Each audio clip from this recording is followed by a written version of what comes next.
Deus, antes de nós trazermos a mensagem que Deus colocou no nosso coração, eu queria, em primeiro lugar, situar a igreja no contexto dessa mensagem. Amém? Primeira coisa que nós temos que tirar da nossa cabeça: eu não vim assistir culto, eu vim prestar. Sabe por quê? Porque Deus olha o mais íntimo e o mais profundo do seu coração. Então Ele sabe se você está aqui ou se a sua mente e o seu coração estão fora daqui. Alguns por problemas pessoais, outros por distração, outros até por impedimento de nosso inimigo, o diabo. Mas vamos agora tomar consciência de que eu vim prestar culto e eu não vim assistir. Quem está sentado aí é Deus. Nós é que temos que louvá-lo, o mais íntimo do nosso coração, né?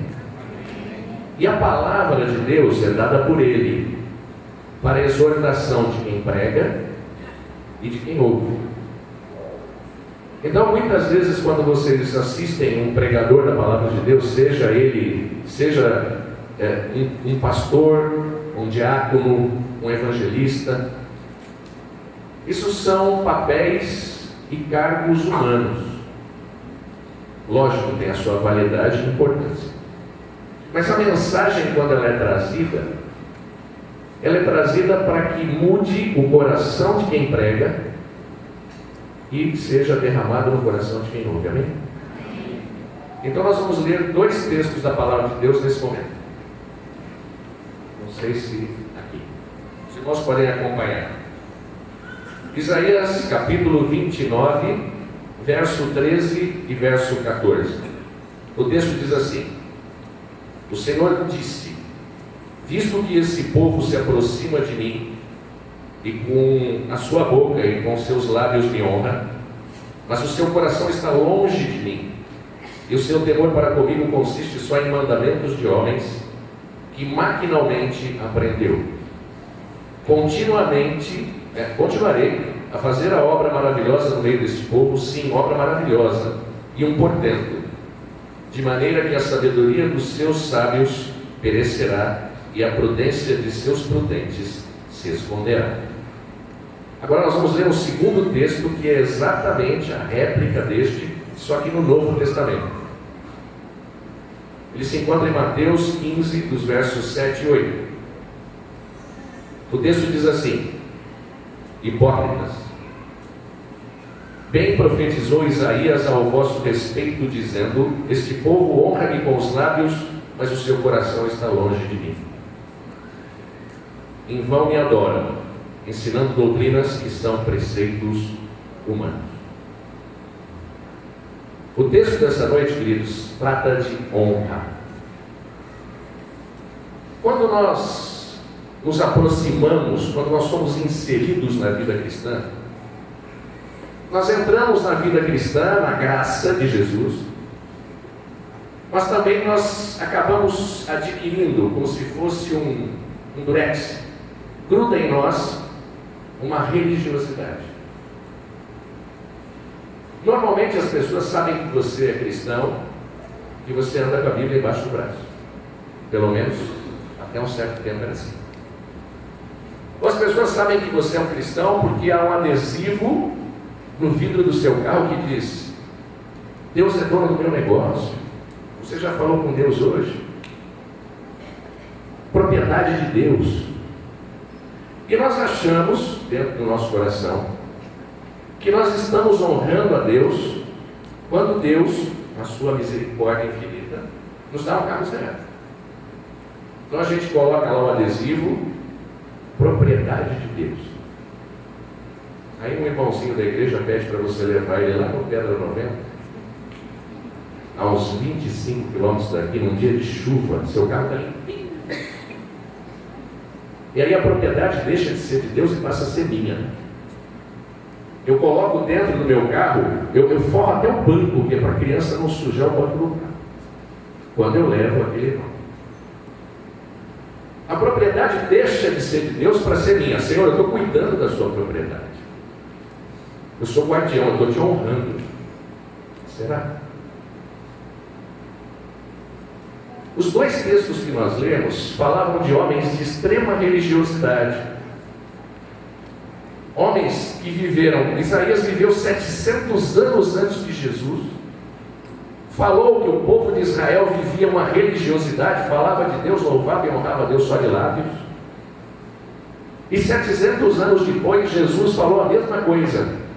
Vocês só me louvam de lábios. Vocês me honram com seus lábios.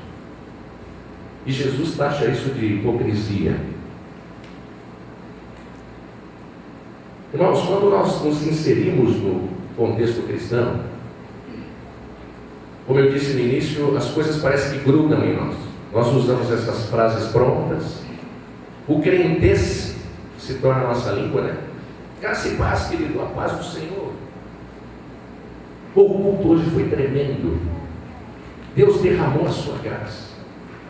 E aquela pessoa que não usa esses termos vira um ET, né? Porque ele está no meio cristão, então ele tem que falar igual a todo mundo. E a gente se vê obrigado a viver essa repetição, a colocarmos em nós o mesmo estereótipo que nós vemos no irmão do lado. Mas e aí?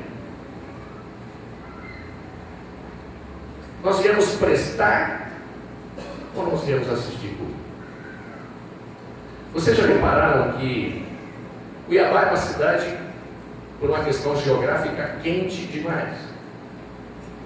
Então as pessoas olham e falam assim, não, eu não vou no culto hoje porque o equipamento de ar-condicionado não está bom.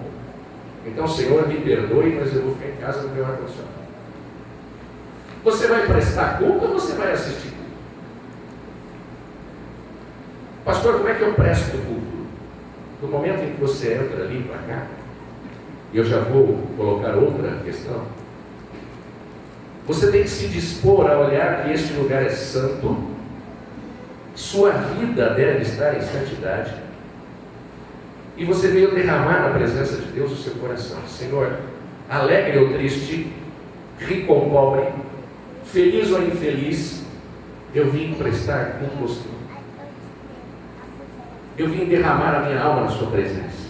Aceita o meu louvor, Senhor, o meu sacrifício de louvor, porque muitas vezes você não está disposto nem a cantar. Mas quando você se coloca na presença de Deus e você diz para Ele, Senhor, aceita o meu sacrifício de louvor, Ele te louva. Não é só naquele instante que as pessoas vêm aqui. Nós temos o hábito de colocar Deus em caixinhas. A gente chega de manhã, levanta, como se Deus não estivesse conosco, e nós nos preparamos para a escola bíblica dominical. Então eu pego a Bíblia de ver Deus, a roupa de ver Deus, o perfume de ver Deus, o sapato de ver Deus, o carro de ver Deus, venho para a igreja e vim ver Deus. Vim cumprir um protocolo. E eu vou embora do culto da noite, tranco Deus aqui dentro, jogo a chave fora e digo, olha Deus, fica aí e semana que vem eu te vejo. Isso não é honrar a Deus. Isso não é prestar culto a Deus. Eu presto culto a Deus quando as atitudes de Jesus se refletem na minha vida, no meu dia a dia. Nós cantamos aqui, Jesus Cristo mudou o meu viver. Mudou. Seja sincero, faça uma autoanálise. Mudou. Aqueles que mentiam, continuam mentindo, não mentem mais. Aqueles que tinham um ódio tremendo por seu irmão, seu pai, sua mãe, não sei lá quem, sua esposa, continuam odiando ou não odeiam mais? Jesus significa algo na minha vida ou é só quando eu canto as músicas, quando a Raquel está cantando aqui, ou o nosso irmão, ou o grupo de louvor da igreja? Nós temos que entender isso. Não dá para colocar Deus numa caixinha e de manhã eu tenho Deus e eu abro a caixa, de noite eu tenho Deus e eu abro a caixa, o resto ele fica fechado. Não existe isso. Em que aspectos da minha vida eu posso honrar a Deus? Existe um texto da palavra de Deus que diz assim: em que aspectos Na nossa vida temos honrado a Deus. Onde estiver o teu tesouro, ali estará também o teu coração. Qual que é o teu tesouro? A sua casa nova? Você honra a Deus na sua casa nova?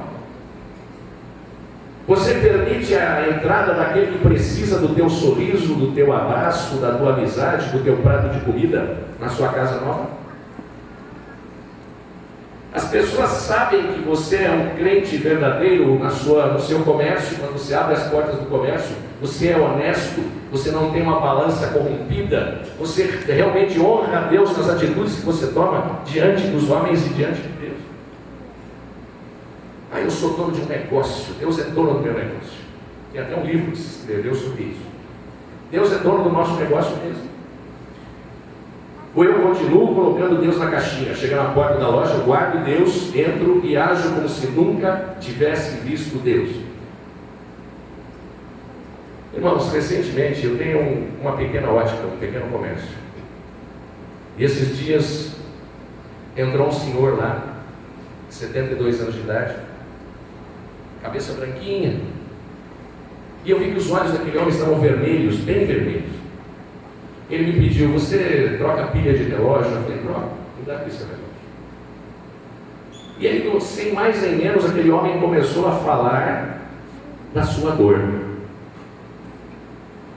Ele perdeu um filho, ele tem 3 filhos, 2 homens e uma moça. E ele perdeu um filho muito amado, com 42 anos de idade, num desastre automobilístico terrível. O mundo desse homem desmoronou. O filho vivia com ele há muitos anos, a casa do filho era paralela à casa dele, os dois jogavam baralho juntos, brincavam juntos, o pai ia na feira com ele junto, o filho compartilhava todas as coisas com aquele pai. E de repente, aquele homem perdeu seu filho. E aquele homem começou a me contar essa história, os olhos cheios d'água e o peito doendo. Eu falei: Senhor, como é que eu honro você? O que eu posso dizer para esse homem? O que eu posso dizer para ele? A única coisa que me veio ao pensamento e aos lábios foi: posso orar por você? E eu abracei aquele homem como se o meu abraço fosse o que ele mais quisesse naquele instante, e orei com ele. E eu disse para ele: coloca o teu coração agora, rasga o seu coração na presença de Deus e conta para ele tudo que está doendo. Não é para engolir a tristeza, conta para o Pai. E orei com ele, pedi que o Espírito Santo de Deus entrasse naquele coração e tirasse a dor, talvez até a ira contra Deus, porque Deus levou o filho dele, na concepção dele. E aquele homem saiu de lá um pouco melhor, me abraçou e disse: obrigado por você, meu filho. Nós temos feito isso onde trabalhamos, onde estudamos, nós honramos a Deus onde nós estamos. Nossas atitudes refletem o amor de Deus para as pessoas. Eu posso honrar a Deus, queridos, em cada passo que eu der. E aí vem uma coisa interessante. As pesquisas informam que o nosso estado presente é o resultado de nossas escolhas nos últimos 5 anos de nossa vida. O que você quer dizer com isso, pastor? Você vive hoje, você atua hoje, você se expressa hoje, você convive hoje, o seu mundo hoje é o resultado de suas escolhas nos últimos 5 anos de sua vida. Isso é provável. Se nós fizermos péssimas escolhas, se não honramos a Deus na direção dos planos que Ele tem para nós, se não buscamos a direção de Deus para as coisas que temos que realizar, nós não estamos honrando a Deus. E colhemos frutos amargos. Aí a gente vem correndo aqui na frente pedir oração porque a coisa está feia. Queridos, lembrem-se, no início dessa palavra eu disse que a palavra é para mim também. Eu vivo situações hoje que são o reflexo de escolhas que fiz há 5 anos atrás. Algumas excelentes. provavelmente a maioria delas péssima, sem a direção do Senhor. E a palavra de Deus nos diz dentro de nós. Será que quando eu decido fazer um curso universitário, será que quando eu decido empreender um novo negócio, será que quando eu decido me casar, será que quando eu decido mudar a minha vida, virar a mesa, como diz um escritor, será que eu consulto Deus para isso? Eu honro a vontade de Deus na minha vida? Ou eu acho que Deus não deve se meter nisso, porque afinal de contas quem sabe da minha vida sou eu? Sejamos sinceros. Seja sincero com você mesmo. Muitas das dificuldades e das aflições e das coisas negativas que você vive nos últimos 5 anos são escolhas que você fez lá atrás. E a palavra de Deus disse: não se estribe no seu próprio entendimento. Como é que eu honro a Deus, pastor? Deus, eu recebi uma proposta de trabalho fora do meu país. As coisas são maravilhosas, a empresa me propõe um rol de benefícios maravilhoso que eu jamais vou ter aqui no Brasil. Eu tenho todos os benefícios que eu gostaria, um salário que realmente condiz com a minha capacidade profissional. E aí tudo está certo, né? A nossa sabedoria diz que isso é melhor. Aí seu pai diz para você: não, encara isso mesmo. Vai à luta. Eu não estou dizendo que você não deva buscar e não deva nutrir, ser cada dia melhor profissionalmente. Mas coloque na presença de Deus e honre-o com a decisão dele, não a sua. Pastor, mas isso é loucura. Será? A palavra de Deus diz que nós não podemos acrescentar nenhuma estatura a mais no nosso corpo por conta dos nossos pensamentos.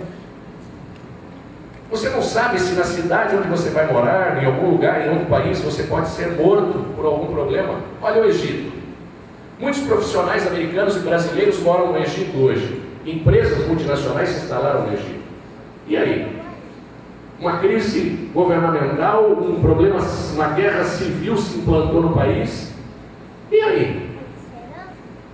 Pessoas estão fugindo do Egito, com medo pela própria vida. Você tem honrado a Deus nisso? As suas escolhas são direcionadas por Deus?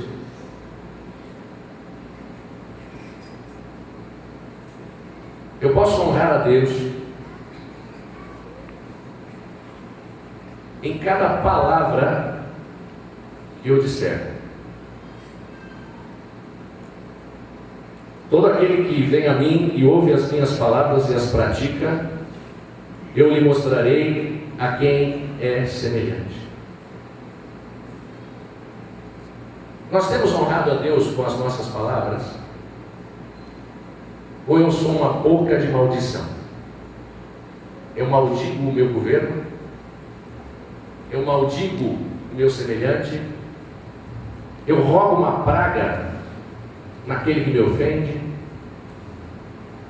Eu honro a Deus com as minhas palavras?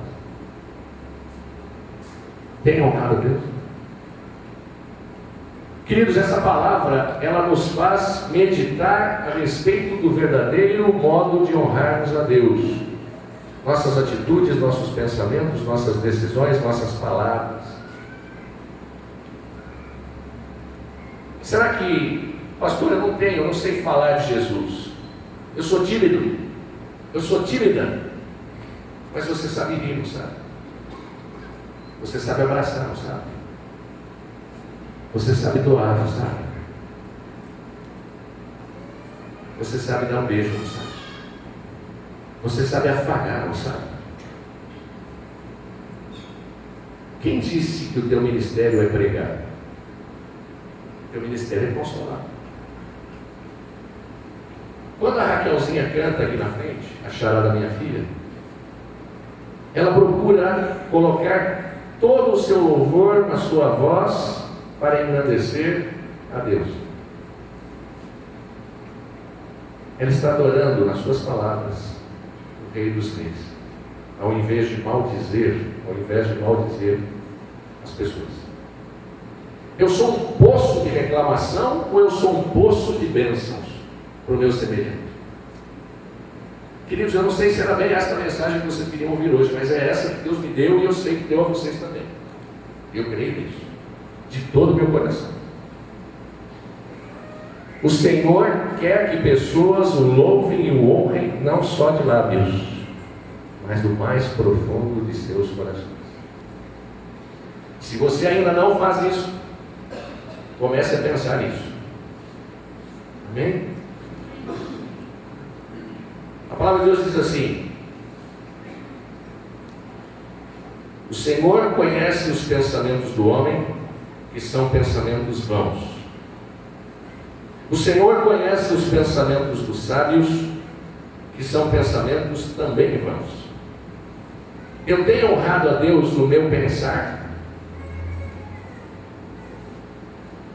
Ou quando eu estou lá navegando na internet e passa aquele site pornográfico, aquele anúncio no cantinho, os meus pensamentos se voltam para o clique do computador e falam: dá uma olhadinha, não tem problema nenhum. Ninguém vai saber. Depois eu deleto o histórico, né? Que bom seria, né, se a gente tivesse um deletar de pecado, né? Apertava o botão e o histórico de pecado ia embora. Mas acontece que o histórico de nossos erros continua com Deus, que nos ama, que nos perdoa, mas que deseja que os nossos pensamentos estejam colocados nele. Amém? Queridos,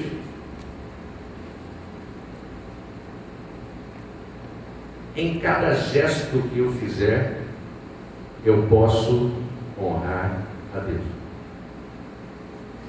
Digo-vos, porém, a vós outros que me ouvis: amai os vossos inimigos, fazei bem aos que vos odeiam, bendizei aos que vos maldizem, orai pelos que vos caluniam.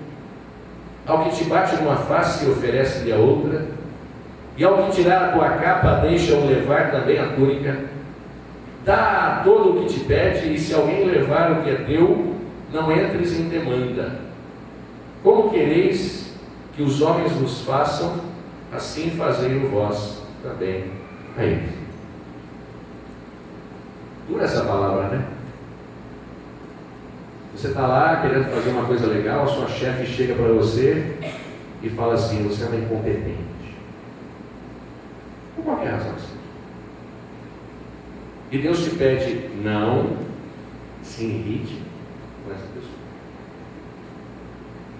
Se ela te ofender, esse vem o lado de dar a outra face. Não crie uma discussão ou não queira reivindicar a sua própria noção de justiça, ou seja, não reivindique uma coisa que somente eu, Deus, vou reivindicar por você.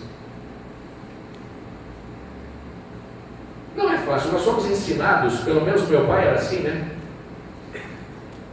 Se batesse na tua face e você chegasse chorando em casa, por que você não pregou a mão no moleque? Não é? A maioria dos homens daqui já ouviu do pai isso. Se você chegar chorando em casa, você vai apanhar 2 vezes. Do cara que te bateu e de mim. Não é? Olha que noção absurda é colocada em nosso coração desde pequeno. Vocês veem na Bíblia alguma atitude de Deus fazendo isso? Não existe isso. O Senhor nos ama e deseja que façamos a mesma coisa com o outro. Apesar de carregarmos toda a culpa sobre nós e o nosso pecado, Jesus mesmo assim morreu por nós. Não porque tivéssemos mérito, mas por causa da graça. Graça, querida, é o seguinte: eu não consigo fazer nada de ruim, tão ruim, mas tão ruim, que faça com que Deus me ame menos do que Ele já ama. E eu não consigo fazer algo tão bom, mas tão bom, que faça com que Deus me ame mais do que Ele já ama. Isso é graça. Não depende do meu esforço pessoal. Depende da minha disposição de estar em Deus e honrá-lo. É isso que Ele quer de nós. Eu queria colocar agora algumas frases que nós devemos amadurecer dentro do nosso coração. Honramos a Deus quando aprendemos que obra social vai muito além de um donativo. Nós temos o hábito como cristãos, para aplacar talvez a nossa consciência, ou porque nos ensinaram assim, que nós temos que doar roupas, alimentos, e fazermos a parte assistencialista no meio cristão. Mas não se resume só a isso, gente. Junto com a cesta tem que ir o abraço. Junto com a cesta tem que ir o sorriso. Sabe por que nós não perguntamos para as pessoas: fulano, como é que você vai? Às vezes a gente até desvia, né? Lá vem aquele chorão do outro lado da rua, você desvia, passa para outra calçada e continua. Porque você tem medo de se comprometer. Eu não pergunto, porque senão eu vou ter que me comprometer com ele. Então nós temos que entender que eu honro a Deus quando eu entendo que não é só assistencialismo, eu tenho que ir além disso. Eu tenho que me doar pelo outro, mereça ele ou não. O merecimento não é nosso e nem dele, são ordens divinas. A segunda questão é: nós honramos a Deus quando aprendemos o verdadeiro sentido do compartilhar e do caminhar juntos. Você divide as suas coisas, nós falamos do exemplo do carro, né? Propriedade de Deus. Você tem dividido as coisas que Deus te dá com o outro? Ou você é como aquela criança birrenta que o brinquedo é meu, ninguém traz que eu vi primeiro? Nós temos que entender que quando possuímos 2 sanduíches, não é para ter reserva de sanduíche para o dia seguinte. Se Deus nos deu a cota de 2 sanduíches hoje, será que eu não tenho nenhum irmãozinho que não tem nenhum, que está morrendo de fome? Vamos fazer um exercício simples aqui na igreja. Eu, como membro desta igreja há 7 anos, e como pastor, não conheço toda a membresia dessa igreja e não me envolvo com ela. Quantas pessoas aqui precisam do meu olhar, da minha fala, da minha ajuda, e eu não tenho feito isso? Por isso que eu disse que a mensagem é para quem prega também. Deus te deu uma profissão maravilhosa, um salário esplêndido, só para você gozar dele? Ir para a Costa do Sauípe no fim do ano? Ou o outro está precisando da sua ajuda e só você tem o dinheiro que ele precisa? É que a gente tem medo de faltar. A gente acha que Deus não supre. E Ele está pedindo: seja doador. Seja doador. Outra frase que diz: quando aprendemos que preconceito nunca deveria se tornar um conceito. A gente acha que a alma humana tem cor. A alma humana não tem cor. Preto ou branco, índio ou japonês ou amarelo, é meu irmão aqui, é meu irmão no Chile, é meu irmão na Amazônia, é meu irmão em Teherã, é meu irmão no Cairo, é meu irmão aonde quer que seja. Vocês se lembram no Chile, quando aqueles mineiros ficaram presos no fundo daquela mina? Lá na nossa congregação, no Sucuri, eu pedi que a congregação orasse vários dias por aqueles mineiros. Aí uma irmãzinha perguntou: pastor, mas vai adiantar a gente orar? Aqueles caras estão praticamente mortos. Eu falei: Deus nos leva a orar por eles também. Eu não sei se tem algum irmão meu lá. E mesmo que não tivesse, são almas e criaturas de Deus que Deus deseja mais salvar. Nós temos que sair desse contexto onde nós limitamos a igreja de Deus, onde nós limitamos as coisas e vivemos no nosso mundinho medíocre. O que divide as igrejas hoje, sejam batistas, presbiterianos, luteranos, metodistas, Nós somos parte de uma única família. Temos sim alguns conceitos diferenciados, conceitos teológicos, uma maneira de ver certas coisas na palavra de Deus um pouco diferentes uns dos outros. Mas professamos o mesmo Jesus, a mesma fé, o mesmo Senhor, o mesmo amor. Quando finalmente entendemos que o exercício da fé é uma realidade e não velhos relatos encobertos pela poeira do tempo, nós honramos a Deus. A gente acha que a Bíblia são um monte de histórias empoeiradas, e não são. Irmãos, eu queria agora pedir que nós nos colocássemos em sentido de oração a Deus. Eu queria pedir para o grupo musical vir à frente e que a Raquel cantasse aquela mesma música, Jesus Cristo mudou meu viver. E eu queria pedir uma coisa a vocês hoje. Por que é que todo pregador pede que as pessoas que se sentem tocadas pela palavra de Deus venham à frente? Isso já virou um jargão. Não tenha vergonha de reconhecer isso. Porque eu disse, Jesus continua aqui olhando os nossos corações. Esqueça a igreja vai fechar os olhos agora e que você que se sentir tocado pela palavra de Deus, venha à frente e diga, Senhor, eu quero viver diferente. Eu quero que o Senhor mude isso. Amém?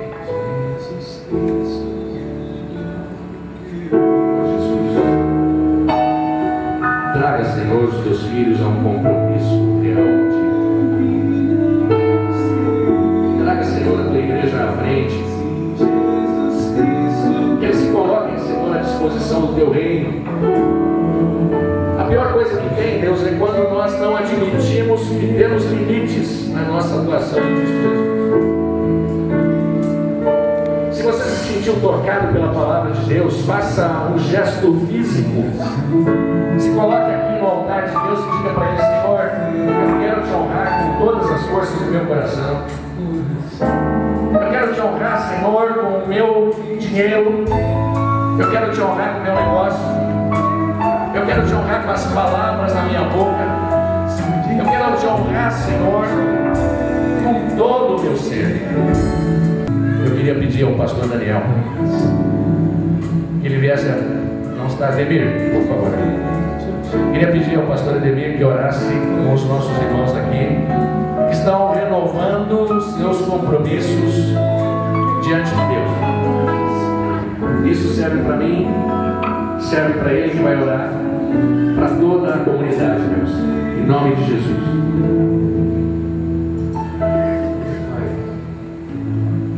Aqui estão os seus irmãos, seus filhos, ajoelhados. Oh meu Deus, que esta palavra entre no coração de cada irmão. Que o Espírito Santo do Senhor Jesus toque, incomode, faça com que esses nossos irmãos sintam realmente o poder de nosso Senhor Jesus Cristo. Senhor, muito obrigado por essa palavra. Que essa palavra venha incomodar o nosso ser, venha mudar, fazer com que nós, oh Pai, mudemos os nossos atos perante as pessoas. Que quando elas olharem para nós, vejam, oh Pai, a luz de Jesus Cristo que está resplandecendo em nosso coração e com a nossa face, o nosso sorriso, o nosso amor transmitimos a essas pessoas como Deus mudou a minha vida, a nossa vida. Deus, aqui está, irmãos, pedindo, clamando nesse momento mudança do seu ser, mudança dos seus atos. Onde também estão vários irmãos assentados agora, que ouviram esta palavra, que ouviram, ó Pai, o Senhor falando em cada coração. Oh meu Deus, muda a nossa realidade de uma igreja viva, de uma igreja transmitir amor, carinho a todas as pessoas que adentrarem aqui dentro. Que quando as pessoas passarem lá naquela porta, sintam que aqui existe algo diferente e se sintam incomodados e adentrem aqui dentro para que o Senhor Jesus Cristo toque, modifique a sua vida. Ó Deus, muito obrigado por esta palavra, porque eu sei que não é em vão. Algo tem que mexer com a nossa vida, algo tem que transformar o nosso coração, algo tem que fazer alguma coisa que comece de dentro para fora, para que eu possa ser diferente e transmitir a tua presença em amor, num abraço, num beijo, num carinho. Muito obrigado por esses nossos irmãos que estão aqui à frente dos nossos irmãos que estão sentados. Em nome de Jesus. Amém. Os irmãos podem se sentar e eu queria só mais um minuto da sua atenção. O pastor Naaman Mendes, ele escreveu um livro alguns anos atrás, escrito Igreja, Lugar de Vida. E aconteceu um negócio interessante. Ele foi para uma palestra numa grande igreja em São Paulo. E naquela igreja haviam 1000 pessoas. E todas as pessoas estavam fixas, sua atenção toda na pessoa que trazia a palavra de Deus. De repente, um mendigo levantou no meio da igreja e gritou: "Eu estou com fome." Aí os diáconos educadamente correram e tentaram convencer o rapaz a sentar. E cada vez que eles tentavam fazer o homem sentar, ele gritava: "Eu estou com fome." Até que um diácono resolveu arrumar um lanche para ele e falou: "Olha, nós vamos te dar um lanche. Senta." E ele não sentou. Mas ele se convenceu de sair de dentro da igreja. E na hora que ele saía, ele se virou para toda a igreja e olhou no púlpito para aquele pregador e disse assim: "Se eu não tivesse gritado, eu ainda estaria com fome." O que é que nós estamos fazendo como igreja? Talvez hoje aqui tem alguém que está passando fome. E eu estou preocupado em buscar de Deus a minha bênção financeira. E o meu irmão está com fome. Será que as pessoas vão ter que levantar e gritar para que a gente preste atenção? Faça um exercício de misericórdia essa semana. Ligue para algum amigo seu e diga para ele: se comprometa. Você está precisando de alguma coisa? Não fique com medo se ele vai te pedir dinheiro, se ele vai pedir um prato de comida, se ele vai pedir um beijo seu, um abraço. Liga para ele e honre a Deus nesse cristianismo que tem sido tão superficial. Deus abençoe vocês.